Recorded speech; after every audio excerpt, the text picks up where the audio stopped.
Та ер нь эцэг эхчүүд хандаад одоо бид нар ч өөр хүүхдээ төрхөөс нь ахуулаад муухай хүүхд гэж эхлэх юм. Царай муутай хүүхд гэж эхлэх юм. Ер нь энэ үзэл бодол ер нь зөв байдаг юм уу? Буруу байдаг юм уу? Ер нь хүүхдийг багаас нь зоригжуулах хэрэгтэй юм биш үү? Урамшуулах, зоригжуулах хэрэгтэй юм биш үү? Энэ дээр их сонир л доо. Монголчууд ч одоо сэтгэл зүйн үед бол энэ л зовоон л доо. Ингээл гаднаас нэг. Бид нар нэг ийм үгнүүдийг хэлж чадах. Хүүхдээ миний хурдтай хүүхэд шүү. Миний мэдлэг хүүхэд байгаа. Миний чадвар хүүхэд байгаа. Миний хатуужил хүүхэд байгаа. Энэ миний зориг хүү байгаа гэд. Энэ ирээдүгөө шийдэх чадвартай хүүхэд байгаа. Энэ ч одоо ерөөсө хүнд зөв юмд бол нугарсгүй шүү дээ. Одоо шударгын талд бол босоо хүүхэд байхгүй гэд ийм үг хэлж чаддаг. Яагаад хэлдэг вэ гэхээр цагаан хэл ам тусч байна гэдэг. Тийм. Тэгээ оронд нь яг гэхээр бүх энэ сайхан үгнүүдийг бүгдийг багцлаад муу хүүхэд гэж хэлж байгаа. Өөрийнхөө хүүхдийг хичнээн сайнаар хэлэхдээ миний муу хүү гэж. Харин тийм. Бүр хичнээн сайнаар өрөвдөхдөө миний муухай хүү гэж. Ерөөсөө ойлгох юм байхгүй.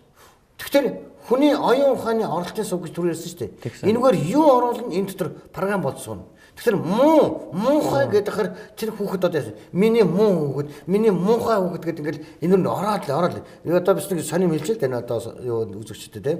Энийг хүмүүс ингээд чих гэж хэлдэг тийм ээ. Тэгээ энийг юу гэж ярьдаг вэ? Энэ бол сонсох зорилттой гэж ярьдаг шүү дээ. Энэ чинь биш шүү дээ. Энэ бол чих гэсэн үг байхгүй юу? Ерөөсөө энэ бол чих.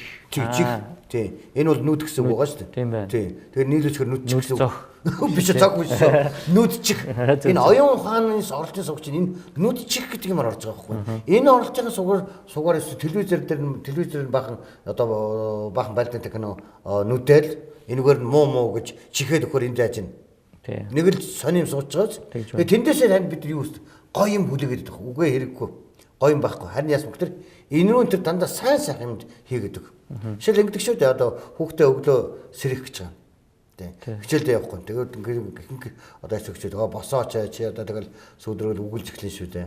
За чи одоо яаж хичээл сууж чи тэдний хүүхдийг хар тэр одоо юм байхад чи одоо өөрийгөө хар ёстой чи арчаагүй яаж сургууль сурдаг ер нь гарвал таарн марн гэдэг энэ хүрэхэд энэ хүйлдэг хүмүүс байна л да. Гэтэл тэр хүүхэд унтаж яхад яас хүүхдээ тэр чихрүү нээж байна. Тэр арчаагүй залахгүй тэнийг минийгэл чигээд л байгаа байхгүй юу. Тэгээд тэр програм болоо суудсан. Гэхдээ тэрний оронд яах тэр дөнгөж сэрэгт нь хүртэл миний дэлхийн од босоорой дэлхийн шинжлэх ухааны нээлт босоорой гэх тийм ээ. За Чингис хааны оюун ухааныг өвлөгч босоорой гэх тийм ийм гоё үгээр ягаад сэрэж болохгүй гэж. Харин тийм шүү дээ. Тийм. Тэгэхээр эн чинь өөрөө одоо жишээ энэ чинь одоо бод жишээ гэдэг шүү дээ. Тэр олон одоо дэлхийн тэр жанжингууд олон эрдэмтэд тэр одоо олон тэр нэрт хүмүүсүүдийн аав нь ээж нь эмээ нь өвөө нь баг багт нь ингэж л ярьсан ийм үлгэр уншчихдаг байсан ингэж хөгжим тоглоулдаг байсан дандаа л ясмын тэр баг багт нь энэ одоо програмыг зөв суулгаж гэсэн хүмүүс л тэр дэше гарцсан байхгүй. Тэгвэл одоо тэгвэл болио л да. За болио миний яаж байгаа одоо миний сайнээс худлаа гэж бодъё. Тэгвэл муу хөвгтөр л яваад байна. Ирээдүйн үр дүнтэй л байхгүй.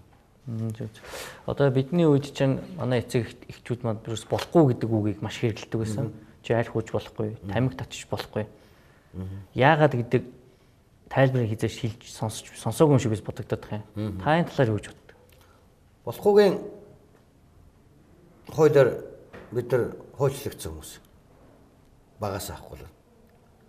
Гадаа хүйтэн боллоо даахч болохгүй шүү гэж байгаа юм. Дулаан хувцас өмсгөх нь цөөхөн. Чи арх хууж болохгүй гэдэг. Тийм. Даа юм л болохгүй. Юу болох юм бэ гэхээр энэний эсрэг нь болно гэснийг ойлголт өгөх гээд байгаа юм. Тэр эсрэг нь хэлж өгөхгүйс. Тийм, эсрэг нь хэлж өгөх. Тийм. Тэгэхээр эсрэг нь тэрийг хэлж өгье л да. Одоо шил энэ чинь ингээд нөгөө төрөнд програм ярьсан энэгээр орно. Шил чи одоо ингээд чи муу хүүхдтэй нээлж болохгүй л гэж байгаа байхгүй. Тийм. Хүүхэд юу гэж бодох хүүхдэр шууд эхлээд тэр муу хүүхд гэдгийг шууд орж ирнэ. За муу хүүхдтэй нээлж болох юм бол нэгдүгээр муу тэр, хоёрдугаар муу тэр, гуравдугаар муу тэр, дөрөвдүгээр муу тэр сайн хүүхдийн нэр байхгүй л байхгүй юу? Харин муу хүүхдтэй нийлүүлэхгүй гэж бодож байгаа бол чи сайн хүүхдтэй нийлэх юм бол нэгдүгээр сайн тэр, хоёрдугаар сайн тэр, гуравдугаар сайн тэр гэх нэ дээ. Тэгнэ. Битгий арх угаараа гэж бодож байна. Тийм. Тэгээд яг хэвээр битгий арх угаараа гэтэл яс тэр арх ямар арх байдаг үлээ гэдэг нь орж ирнэ. Тэрний оронд чи ийм ном уншаарай. Тэр хүн тэгэж ярьсан байлаа, ингэж ярьсан байлаа яасан бэ? Энийг хийчих юм бол нөгөө өөрчлөлт орчих байгаа байхгүй. Тий. Тэгэхээр бид нар дандаа яс өдөр нөгөө буруу үгнүүд хэрэгэлсээр хагаад нөгөө сэтгэлэг хөгжлийн сэтгэлгээ чинь ирээдүйн сэтгэлгээ чинь буруу болчиход буруу өөрсдөө буруу болгочиход тэд нар буруутай шиг яриад байгаа байхгүй. Тэд нар буруутныг хэн бэлдэж гэсэн бид нар өөрсдөө бэлдэж гэсэн хүмүүс байхгүй. Зөв байна. Тийм.